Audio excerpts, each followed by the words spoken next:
welcome everybody. I can see we've got a few people on. If you could just let me know in the chat that you can hear myself, that would be great. Lovely, got some hands up there. I'm just waiting for it to tick over before we start officially. It's nearly noon. We're going to start what I'm going to ask you to do, apart from the fact that just letting me know you can hear me in chat, which is great. Any other questions from here on in, if you could post them in the Q&A and we'll address them at the end. And obviously this is all being recorded, so we'll send you something within an hour after this call. So first of all, thank you for joining us. Sophie and I are in Bristol, and Nic is all the way over in South Africa. I think you guys might need to say something so they can see you. Hello, sorry, I don't know if you can see me. I'm Sophie. So that's Sophie and Nic Muhl in South Africa. Whereabouts exactly in South Africa? I don't think I've asked you that, Nic. Cape Town. Cape Town, brilliant. Okay, so welcome. Let's flick through. We've got quite a lot to get through, so I'm going to make sure we stay on time while Nic and Sophie take you through everything they know. So we've done that bit. What's going to be covered in the session? It's really important, first off, that we take you through the similarities between the two pieces of software. There is quite a lot there that will feel really familiar to you guys, and we think it's important to go through that.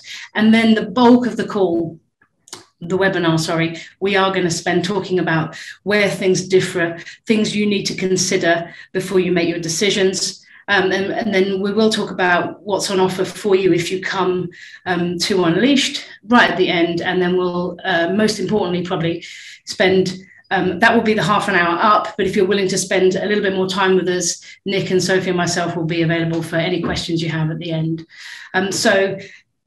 Without further ado, I'm going to hand you mainly over to Sophie and Nic.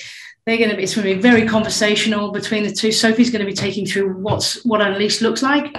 And Nic, from his point of view, as he's been an implementer of TradeGecko for a very long time, is going to take you through the things he's noticed and experienced with our tool, and obviously his experience with TradeGecko as well. So handing you over, guys. Take it away. Wow. Thank you.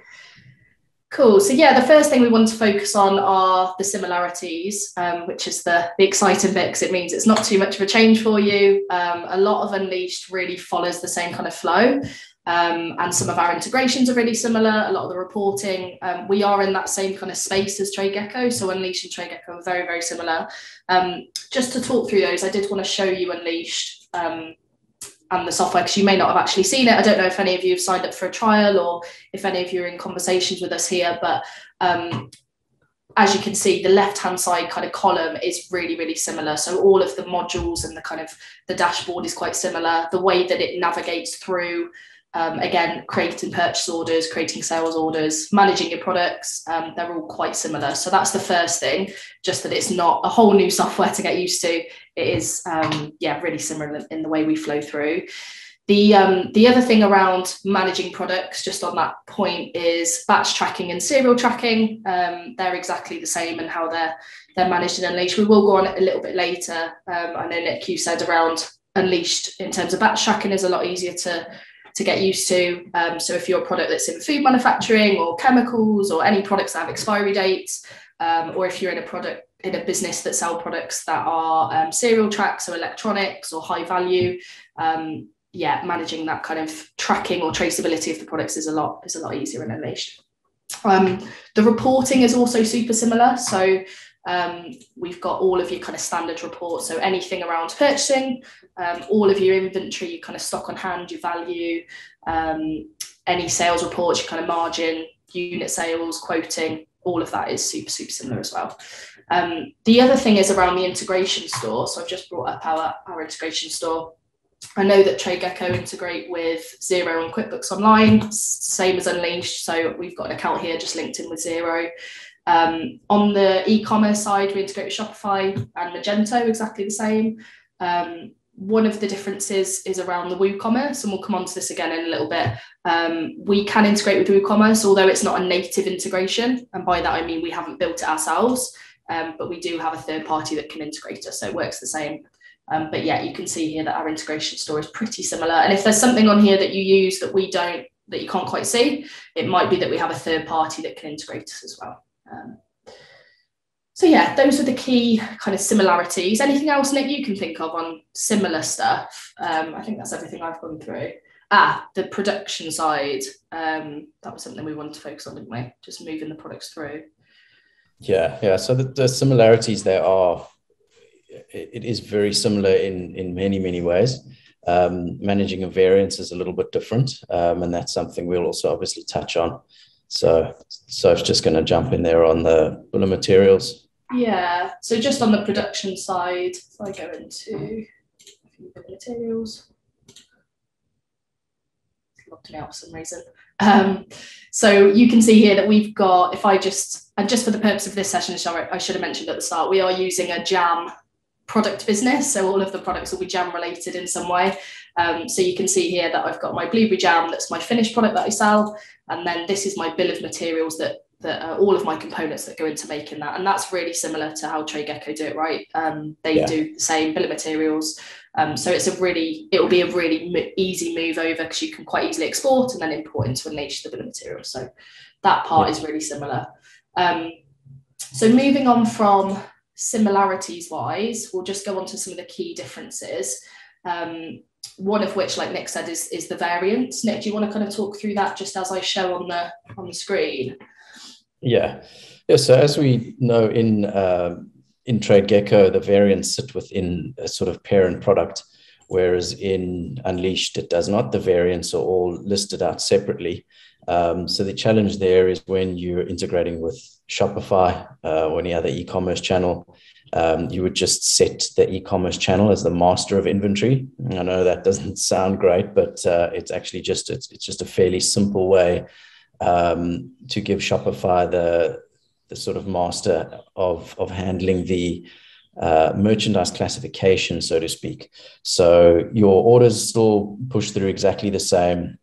Syncing the stock on hand and everything works identically. So it's not too different. It obviously is just something to get used to, but it's nothing that's overly concerning. It's just something to consider when you are implementing the actual integration, that you don't set the integration live with Unleashed as the master of inventory, because obviously that will pull all the variants out in Shopify. So that's the only real sort of danger there. But yeah, that's avoidable. Yeah, that's exactly it. And just as an example, I've got a blueberry jam, which is an individual unit. So this is a product that we've created, it's sold on its own, but that could come in many variants. So I could sell that in a pack of 3, a pack of 4, I could sell it in a case of 15, and in TradeGecko, all of that would sit in the same record. So the key difference here is that in Unleashed, all of those variants would be their own product.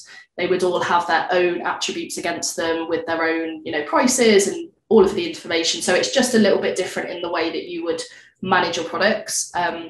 It's not better or worse, it's just different. From an inventory perspective, we always find it that in terms of clarity of your stock, it's a lot easier to see because you can just run a report, and obviously it's split out individually for each separate SKU. So like Nic said, it's just a little bit different. It's not better or worse, and that does come into play with the Shopify integration as well. So we'll talk through that in a little bit. But I did also just want to say around the product grouping. So what we found with businesses moving over, depending on how you group your products together already, some businesses will group their products with the variants. So they could always say, like I've done here, I've created a blueberry product group. So I can always say, well, show me my sales of blueberry products. And it will show me obviously all of those variants that sit under that. It kind of depends how you've got them set up at the moment and which one's more important to you, but that could be a kind of, a user workaround if you wanted to as well. So just quickly, guys, as we're in here, there's a question come in, which is probably better off answering while we're in this. Does that mean that the new products should be created in Shopify and not Unleashed is the question? So the product should be created actually in both because you need to link them. So if Shopify is going to be the master of inventory, you'd create it in Shopify first, and then you can import it into Unleashed from Shopify. Yeah. However, if you do have two Shopify stores with the same product on them, then you have to create it in both Shopify stores and Unleashed, because the only way to link it is actually just through the SKU. So that's basically the only real workaround. Yeah, that's it. So I've just come onto our integration store. I'm just on the Shopify integration here. And like Nic said, you'll need to create it in the Shopify stores, whether it's one or multiple, and then import them into Unleash so that it's created in both. And obviously that will map the SKU over. So yeah, it's just slightly different if you've got multiple stores in Shopify. And is it worth go on, sorry, Nic. Go ahead. Sorry, yeah, we have found, like, generally even creating products in TradeGecko and sending them over to Shopify, you still sort of, if you are going to be using, the correct setup in terms of the product description with your header tags and that in the product description, it's still easier to do that in Shopify than in TradeGecko. So if you are going to be using HTML descriptions, you would still need to do some work in Shopify. So you may as well do it in Shopify first time anyway, which is the way we did it a lot of the times for many of our clients. The things worth mentioning at this point as well, while we're on Shopify, is that our product team, who are based in New Zealand, are working flat out with a new release, which, I mean, we don't want to be held to dates and stuff, but I think we can safely say before Christmas, a lot of this is going to look very different and be much more as a standard that you from TradeGecko are used to. So it's something that's very much on the priority list for our dev team. Yeah. So let's crack on. Just whilst we're on the Shopify subject, I guess. That Brian is right. The development team are working on updates. So one of the key differences to be aware of is that Unleashed doesn't update Shopify. If you mark a sales order as fulfilled in Unleashed, that isn't automatically going to Shopify to update it. And I think for any businesses that have that kind of B2C workflow, that is a key difference, because if you're doing it in TradeGecko, it will automatically update. That's not currently part of the integration. So that's one of the key things. Again, don't want to hold us a gun to our head with the development team. We know it can change quite quickly, but that's one of the key kind of that's what we need as part of that integration to make it stronger. So Nic, workaround wise at the moment then, would you have to go into both, I guess, you'd have to fulfill in Unleashed and then go into Shopify and mark them as fulfilled as well? Is that how it works? Yeah, you would need to do that. We can, until that does become available in the Unleashed integration, we can do that ourselves with the custom integration, just using the webhooks and get that done. But if you are needing to have that fulfilled in Shopify in order to send the order confirmation and the delivery, not the order confirmation, the delivery notification over to the customer, you would need to go and mark that as fulfilled in Shopify. Got you. Okay. To trigger that email. Yeah, that makes sense. Okay, just moving on then to the batch tracking. So we briefly went through that earlier. So I did just want to show you how easy it is to batch track in Unleashed, which is a positive, but also a difference. So if I go into a sales order, this is just an existing sales order that we've got.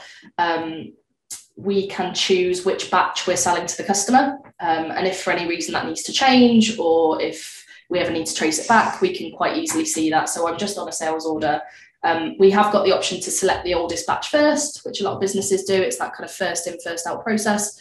Or if I wanted to pick a product off the shelf and then allocate the batch, I can also do that. So Nic, you said that's quite different, isn't it? In TradeGecko, it's a bit of you have to go back on certain screens. Yeah, the pop-ups are great with the batch tracking. I mean, it just tells you in red if it's not there or it isn't. I see there's just two answers come through here with regards to ship theory. Yeah, so I can see, you can integrate ship theory with Unleashed. That is a third-party integration, but that's not something too difficult to achieve. And then also Royal Mail. So Royal Mail, again, you could just use ship theory or ShipStation or one of those to get that done. There's Starship, but there's a few options there. So to answer those two questions, both of them it's possible just using ship theory, ShipStation, whichever. Yeah. So there's not a direct integration. I don't know, Nic, and you'll probably know better than me. Did TradeGecko have kind of native? TradeGecko had the native integration with ShipStation and Ship Theory, but with that's similar. What we do, there's a number of options. It just depends on what the workflow looks like in terms of implementing that. But the short answer is yes. Yeah, it can be done. So that's the main thing. Cool. The other one is around the document designer. So we really wanted to show you how Unleash manages it. So again, in TradeGecko, I think this is super limited and it's quite hard to kind of create your own templates. We've made it as easy as we possibly can. So you can see down here all of the possible templates that you need to create or print off or email. You can do that from Unleashed. And there's a big one with a lot of our clients in TradeGecko was the commercial invoices. Mm-hmm. Yeah, that's on here. So you guys have got that. And then obviously the labels for label printing and that, you'd have to use a separate app for that. Got you. Okay. Yeah, so that's all done from within Unleashed. Yeah, and you can customize them, so you can create different templates, assign them to sales orders, assign them to customers. So it's just a lot. Yeah, it's a bit more friendly, isn't it? Yeah. So if you've got a customer who's overseas and they require a commercial invoice, like a wholesale customer buying a B2B, they're importing into their country, they need a commercial invoice, you can set their default as a commercial invoice as opposed to the standard invoice. So that's it. Yeah. So you can create sales order templates and assign them. So yeah, that's exactly it. Cool. And then just reporting wise, so again, something Nic mentioned to us is around the kind of ease of filtering. So if I go into my sales inquiry, if we go into a report, let's say that I just wanted to split out my sales by product group. What we can do in Unleash is actually drag this to the top. And now I can see all of those sales orders that sit under those specific groups. So just that kind of drag and drop function is a lot easier to filter through reports. And obviously you can export these out as well if you ever needed to. But yeah, just in terms of kind of filtering and the different columns that we can have in Unleashed, I think are a bit better. Just visually, quickly hopping into reports and visually, you want to check something just like quickly, it does seem a little bit easier. Yeah. So there's another question. Can the SKU be associated with more than one product group? Good question. So currently, no, we can only have one product group to a SKU. It would be great if we could have sub product groups. So it's kind of part of a brand and then a model, and then we can split it down. But short answer is no. It has been put onto the kind of product roadmap. I'm not sure where that sits in terms of priority. But at the moment, it would just be a product group per product. Cool. Okay. Just moving on to the last one, I guess, around the differences that we wanted to show you. And one of the key things really is around getting your data in. So the actual CSV and kind of managing any updates to existing records or importing uploads into Unleashed. So if I just go into our products here and I go to my import and export button, and you'll see that what we've done is create all of the templates for you. But Nic, you said, didn't you, that it's different because I think TradeGecko just have one big import. So in TradeGecko, you're in the product screen, and on the top right-hand side, you will click on either update or import new products. And then there's the two options. One would be I have a spreadsheet to import, or I need to create one. If you need to create one, you would then select the individual fields that you require if it's the update. Obviously, if it's new products, it's a single template. But the important thing to note here, and the nice thing to know, is also that everything that's in these import templates, it doesn't sort of override things, whereas in TradeGecko, you can sometimes get caught out with importing, incorrect data, and it overrides existing data. Whereas this, you're kind of safe. And if you do make a mistake, it's just that single template that you can just go back on and revert to either the original download or just easily fix it. So that is quite the nice thing. You can see all the tabs at the top there, all the individual tabs, stock on hand and serial numbers and batch numbers, etc.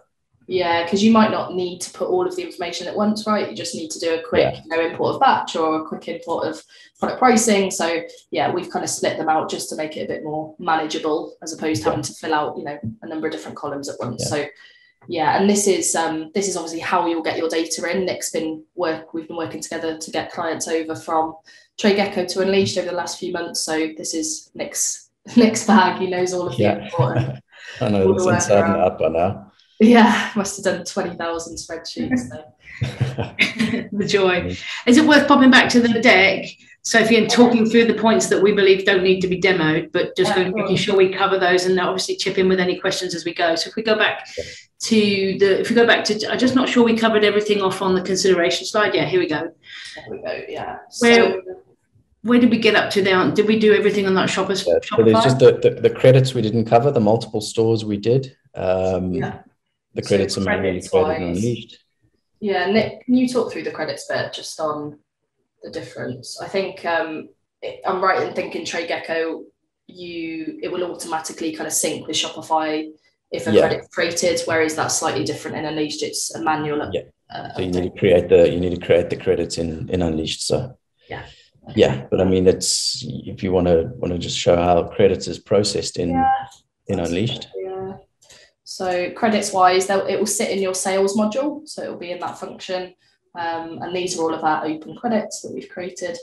So if I go in, add a credit in, I can then choose a sales order number.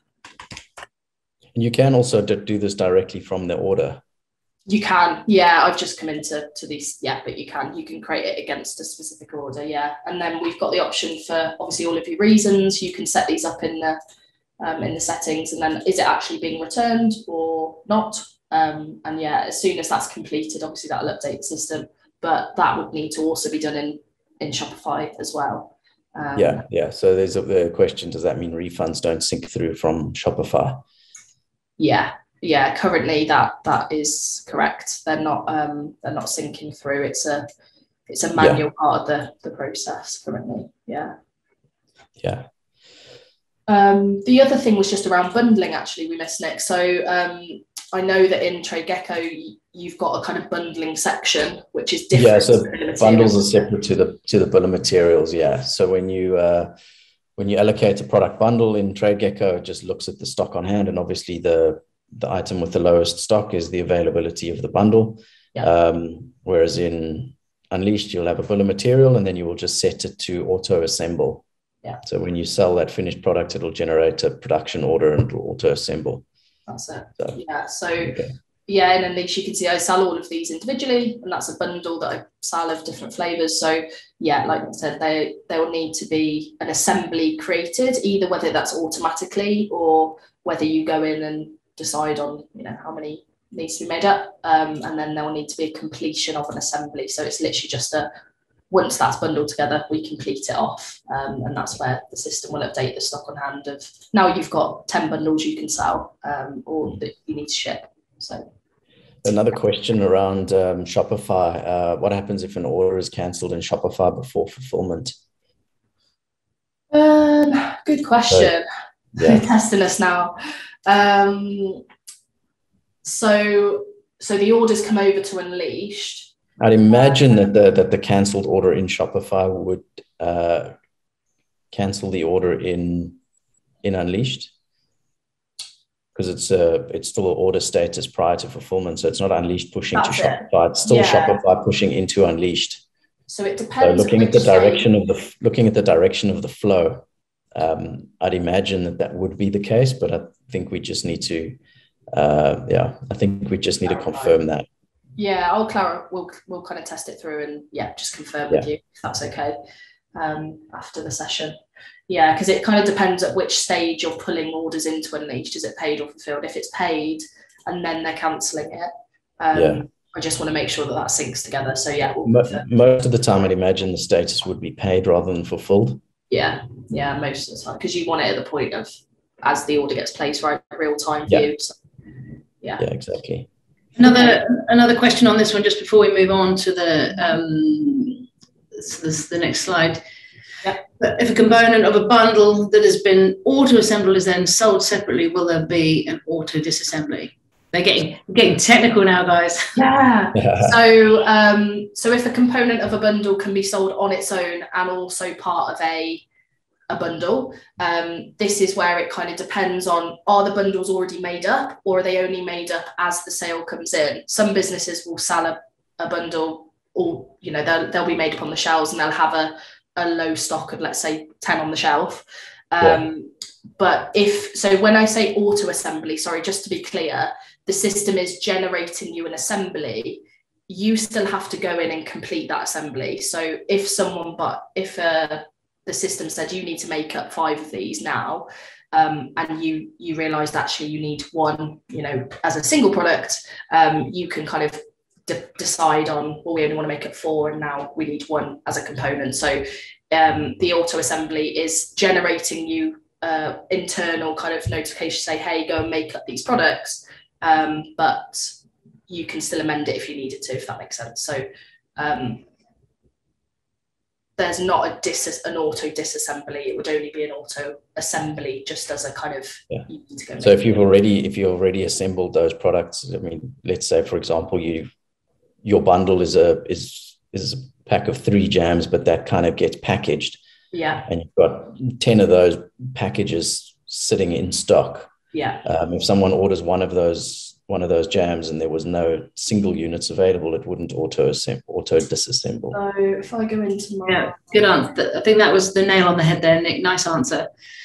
Yeah. Let me just confirm. Hang on. Okay, so Susan's just following up with that. So a component can't be in 2 places at once, sold on its own and sold as part of a bundle, which I think is what you've just confirmed, isn't it, Nick? It can be if it's not assembled prior to sale. So if it's set to auto assemble, but you actually haven't completed the production already. So your individual units are sitting in stock. Someone orders the bundle on the website, that then generates the auto assembly.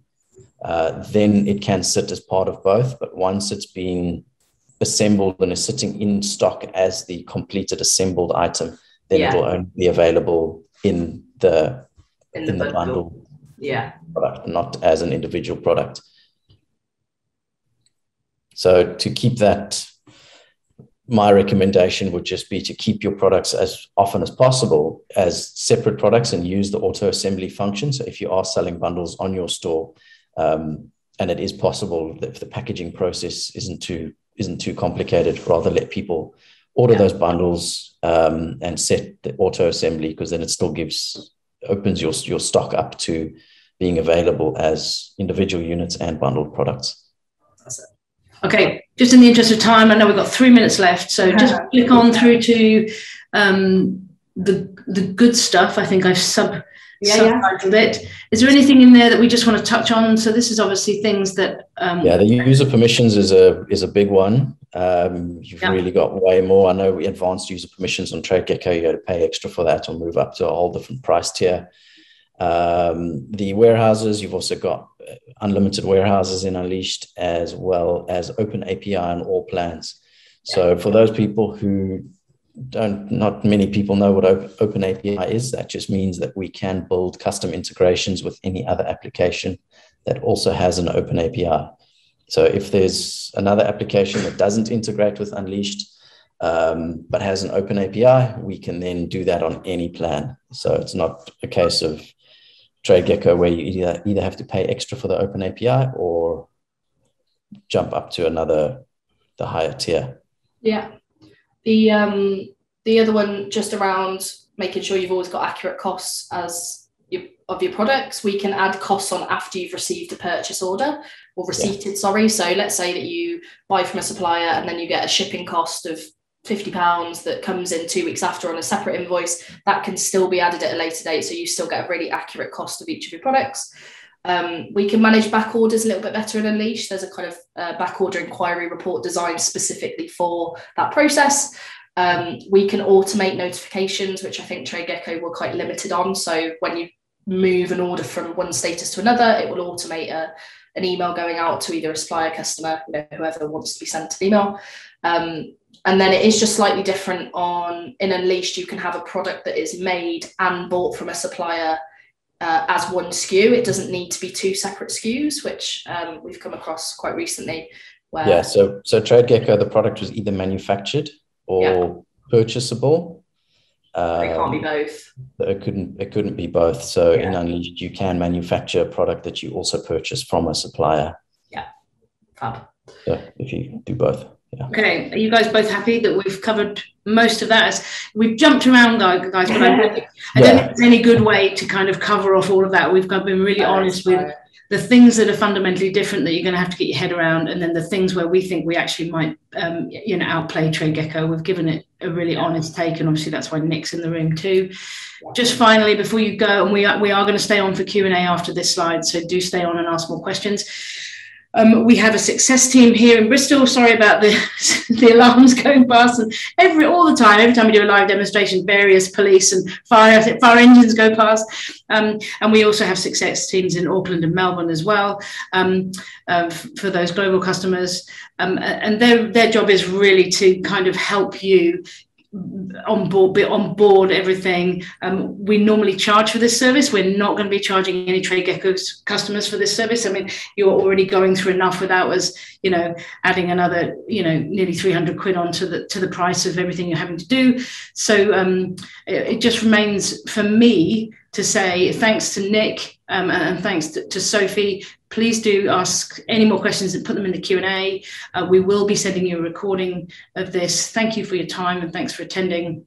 And please do book a chat with one of Sophie and team if you want to discuss your specific requirements any further. But ultimately, that's the end of the webinar. Thanks very much for attending. We'll be taking Q&A now as well, so do pop anything in the Q&A. I think everyone's been good and asking as we go, which is fab. But yeah, I was thinking it needed to be answered as we were in that moment. Otherwise, it'd be very difficult to kind of pitch back. But any generic questions, please do ask them now. Here we go. Yeah. Got one in. I see Susan's got one there. So master of, so that's just within the Shopify settings, or the integration settings. When you have multiple Shopify stores, you cannot have the Shopify set as the master of inventory for your to manage the variants. So you've actually just got to turn the product synchronization off. So what you need to do there is actually create the product in both Shopify stores and in Unleashed, and then it'll sync using the SKU. So it's not too complicated. What you can also do is if you've created the product in one Shopify store, you can actually export that straight out into a CSV and import that into the other Shopify store, and then just create the product in Unleashed also. Yeah. So that's the only thing, but yeah, I'd say that's probably the most complex it'll get. If you've got a single Shopify store, you can set Shopify as the master of inventory, and then you can just import the product straight from Shopify into Unleashed. Yeah.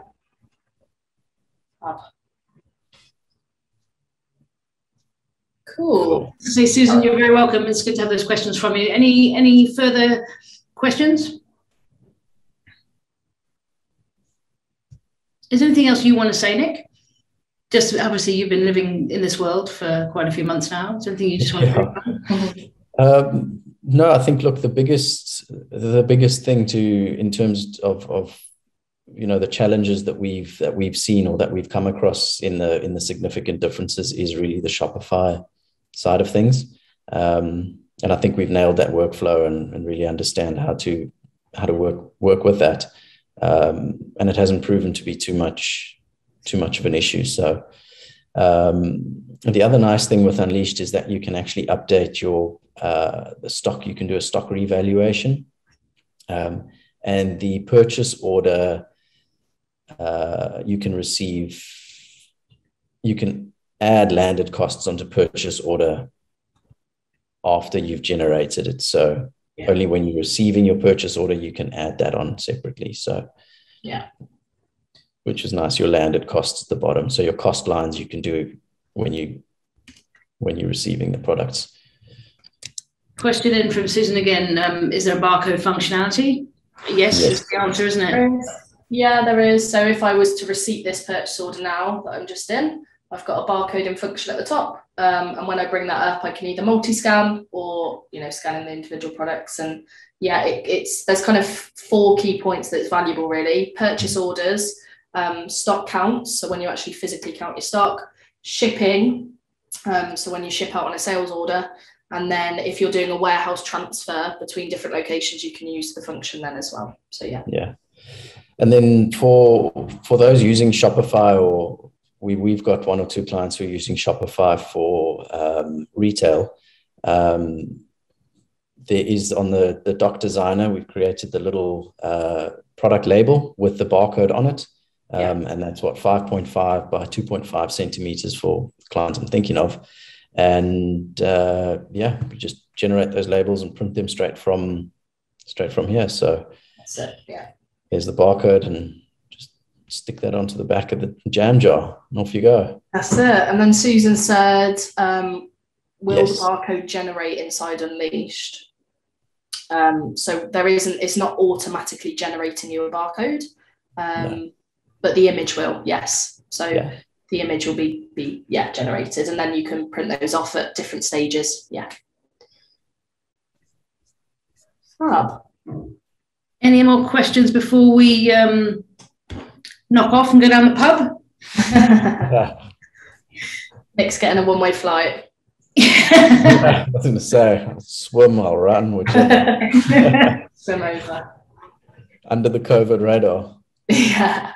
Brilliant. All right, guys, we'll leave it there. Thanks so much for being so active, and thank you, Nick. Thank you, Sophie. We'll no doubt see you all again. Thanks for your time. Thanks a lot. Cheers. Bye. Bye.